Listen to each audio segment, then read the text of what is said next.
Got the Warm Morning 617A coal stove here. I don't know if you can see it, it's about 500 on the belly and up top about 550. Can't really pay attention to the gauge because that's for wood, but coal burns hot, and right now it's pretty wide open.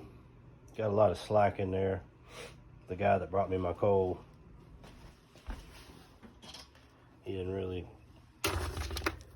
filter it all that good, or the place he got it from couldn't get it very well filtered.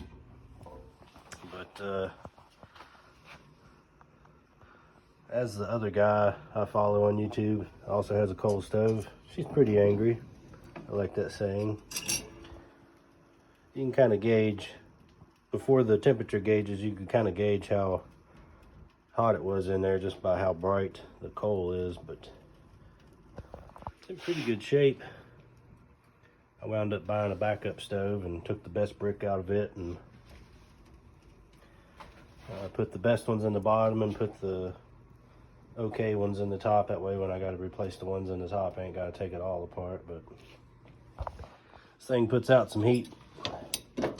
It's the middle of the series. You got a 40 pound, this is the 60 pound, and then you got the 100 pound, which my granny had back in the day. It was pretty cool.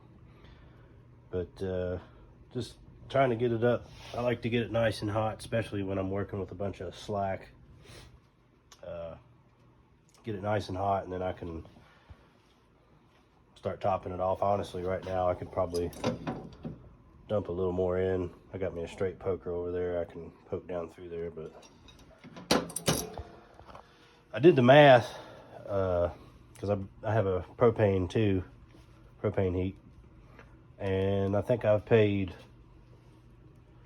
$1,600 since I got my first load of coal, and I had about 3 tons of coal, and I paid, not to tell all, but just being transparent, it was $500, $540, and I still got a good bit of coal outside, and I've paid $1,600 for propane fill-ups.